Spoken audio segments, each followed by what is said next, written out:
Hello, this is the Provoked Prawn, and I'm here to talk to you about how to set up the Roland Bridge Cast for streaming purposes, and all the different things that you can do with it, some highlights of what's possible to give you some ideas for the setup process. Now this is a really handy mixing device that will allow you to mix in multiple different audio sources, both virtual and hardware level, into one single output that you can use on your stream.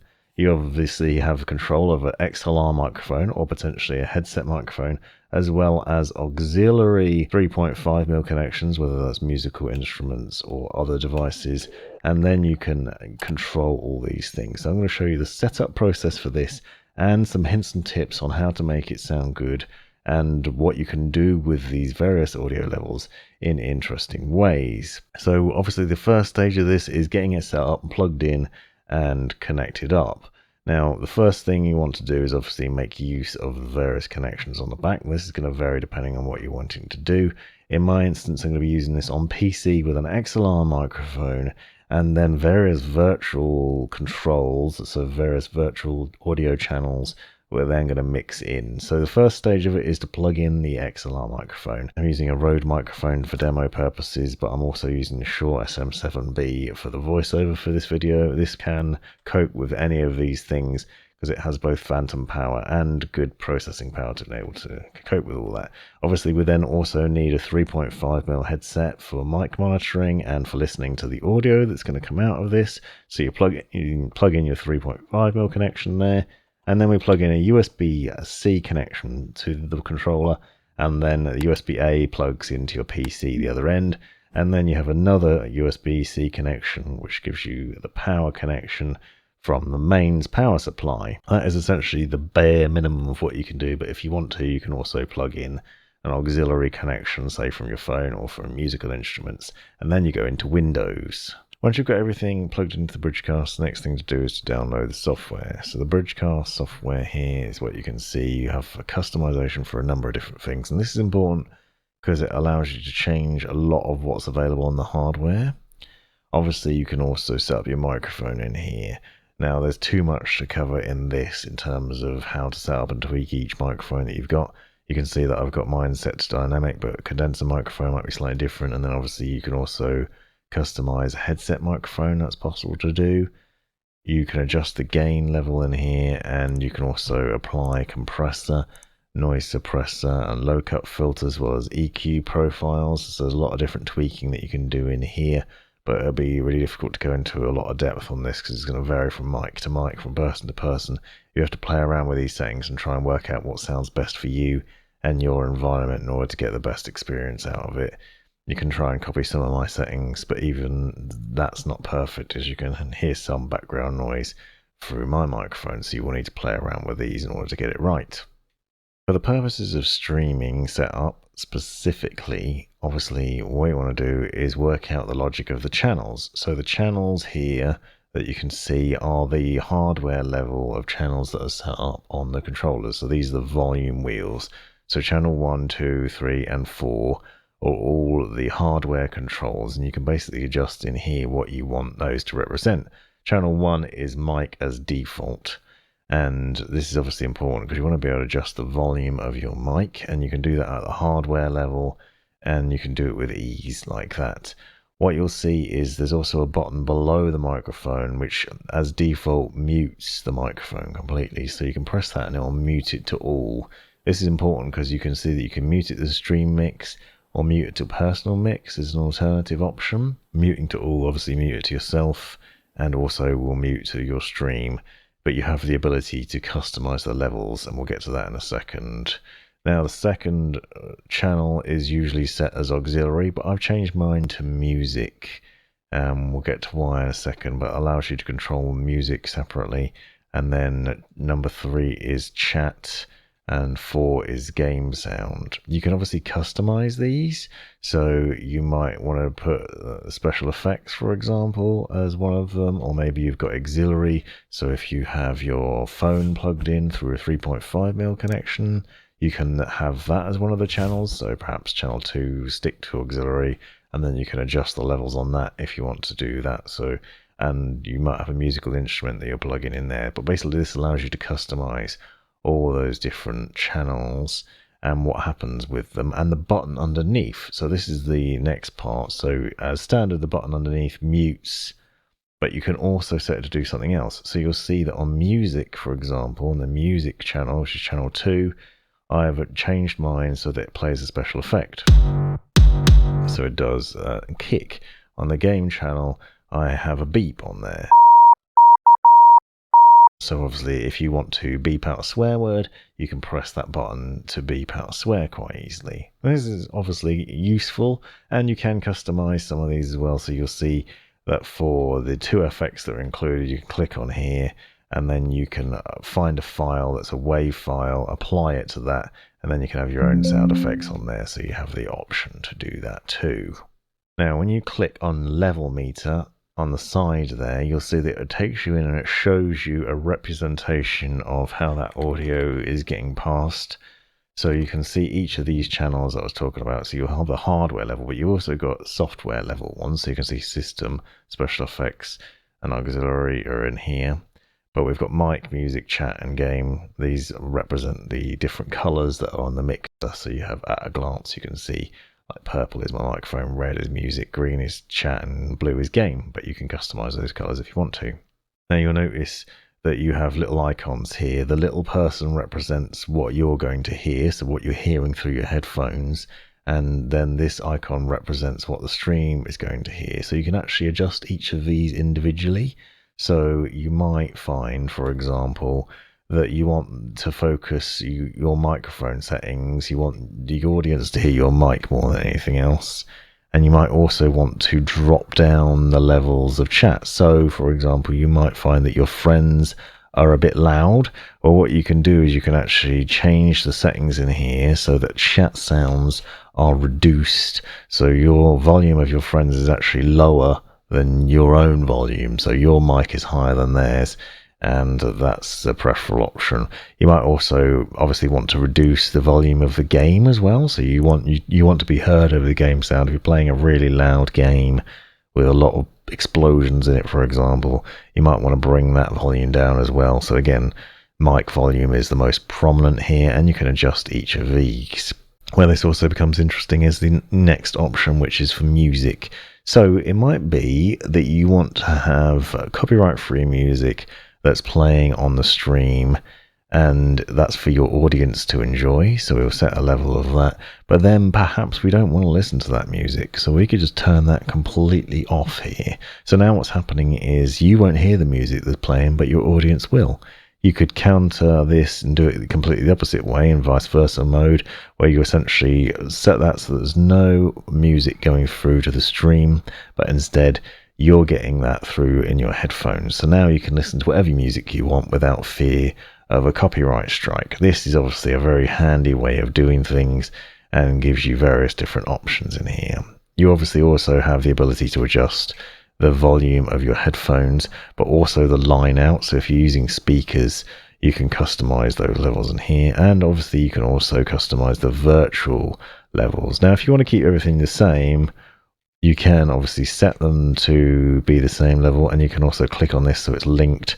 So now when I adjust my volume, the volume of the stream also goes along with it, and you can set it to go between these, so you can change them so that they match and that they're at that level, and then they will go up and down while linked together. The important part of this is the next stage of the setup process. So it's really important in Windows sound settings that you get a couple of things set up correctly. So first of all, we want to go into sound settings, and we want to set so that we have the system as our output. So this is the output of the system sounds are going to go out through the headphone jack so that you can hear your own sounds. So we want system selected as the main one there. Then for the microphone, you want to set it to mic. So you can see that there's Bridgecast, microphone, and it's just mic. And there are other potential mic options in here. You can see that I've got other headsets that have been plugged in, and that can potentially cause confusion. So just make sure that's set to mic. Now, what you want to also do is to make sure that you have other things logically set up. So in Discord, for example, we'll go into the video and voice, and you can see once again we've set the mic Bridgecast as our input device. So the sound that's going in is going through your microphone, and the sound that's coming out is the chat. So chat as the output here. And this is important because that means that when your friends are talking to you, it's coming through on that chat channel that's at the hardware level controls. Then once you've done that, what you want to do is go into app and volume mixer, and you find Discord in here, and you make sure that it's set to output device as chat and input device as microphone. This ensures that your friends can hear you and you can hear them, but also that these volumes are controllable within the hardware and the software of the Bridgecast, so you have control over that. Next important thing is to find your music platform of choice. In my case, it's Spotify, so I have the Spotify app running. So open up Spotify, play something, because that'll make sure that it's working properly. So here's Harris Heller's Stream Beats, for example, copyright-free music that you can use. Play that tune, and then that will find that app within here. Then you want to select music as the output source. So we haven't got an input for this because obviously we're not putting any sound into Spotify, but you've got music as the output. And what that will do is then that allows you to control the volume levels of the music as it's playing. So if I start to play music, you'll see it's then appearing in this meter.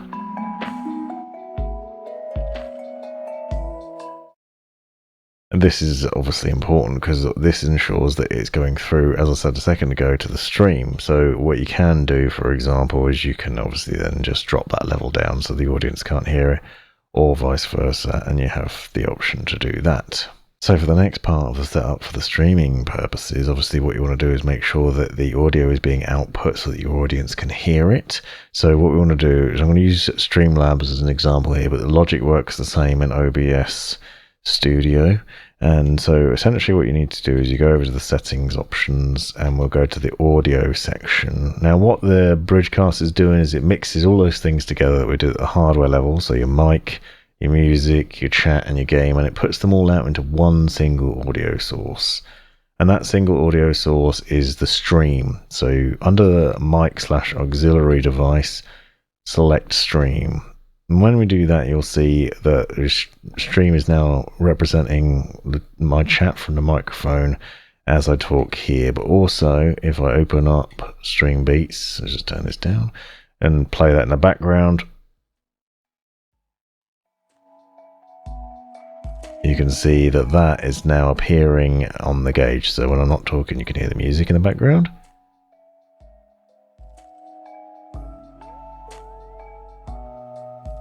And you see that represented there. So that is then basically putting everything into one place, and you can then not have to worry about assigning various different things into the mixer with different audio profiles. You can just have control over the audio level for each and what's routed to the final stream by just using your mixer. But one of the things that's really powerful about this is because you have so many virtual sources open up, it's worth talking about this briefly. If you're streaming but you're also recording clips, so you want to recapture footage to use in future, one of the things that you can do is you can essentially add in extra audio tracks into it. So for example, as well as having the stream mix, we also have game audio in here. And we potentially have other things that could be useful too. So you can see you could mix in chat audio, for example, your friends. So you could put your friends' chat audio in there with Discord. And we can also grab other things in here too. For example, we can have music. So this was one of the other things I was talking about. If you want to have music recording, and you could do that. So now what we've got is we've got a different setup here, where we basically have game audio, it's on one audio channel, music on another, stream on another, and then potentially you could even have your personal microphone set up here. So you can see now I've got mic. And this is useful because you might want to output in different ways. So we could have a streaming mix where we have just one audio track, which is obviously a stream mix, which is everything mixed into one. And then at hardware level, you have controls over the volumes of each of those and what's going to that stream mix. So whether you include music, for example, but you can also set it to record multiple audio tracks. So I've obviously set several different audio sources here. I could now set 4 audio tracks for recording purposes, or even more if you wanted to. And then what you do is you go into the mixer here and we set so whatever we want to for these recordings. So obviously we want track 1 is going to be the stream mix. That's going to the stream track, stream 1. That's everything is in there, but that's also going to get recorded. Now, if you want to record the game audio separately, we click on game to boost that on track 2. Then we're going to have music as another separate audio track. And then we're going to use the personal microphone as another audio track. Now, this is obviously complicating things a little bit, but what this does is it gives you some freedom to have those tracks separated out in different ways. So let's say you're listening to music on your stream and you're also recording clips at the same time. You might not want that music in gameplay videos that you're trying to create for YouTube. So now, obviously, we still have that music being recorded just in case we do want to use it, but you have the option to then delete it from your recordings. And I'll show you the process for this in a second. This is done in basically adding these various different things to the app settings within Windows. This is a separate video that I'm going to do. I'll link to it in the description, or I'll go into depth on each of these and the setup process for it. But it allows you some flexibility because you can obviously customize what audio you're capturing. So here we are with an example clip of what I was talking about, and this is Multitrack. So just as a reminder, this top one is the stream audio, and then we have game audio, and then we have music audio, and then mic. And I put personal mic in, but it's actually just mic. So the stream mix is obviously everything all together. So what you can do is you can mute each of these tracks individually, and you can then just play it back. So here I can hear that I can hear my voice, I can hear the game audio and music that's playing as well. Obviously, I can then, if I just want to get rid of that, so you can see the loudest track is actually track 3, which is just the music. Obviously, you wouldn't want that to be really loud, but you could obviously adjust the audio levels of that separately, or we could just fully delete it. So if you wanted to have just the gameplay sounds, for example, that is in track 2 now. That is without music and without me talking as well. So this is perfect if you've got some clips where you've been talking to your friends, but let's say you want to use those just for a tips and tricks video. So you want to take that, you want to do a voiceover of it. You can then eliminate your previous sound that you were using for stream purposes and then have a multi-audio track, which you can customize and tweak in a lot more flexible ways. This is a really handy way of doing it. And it's one of the benefits of having that level of virtual audio customization. Obviously, I've only been scratching the surface here, but hopefully you found this a useful insight into what's possible with the Bridgecast and the things you can do during the setup process for your stream and recording purposes. Check out the description to find out more. This has been the Provoked Prawn. Thanks for watching.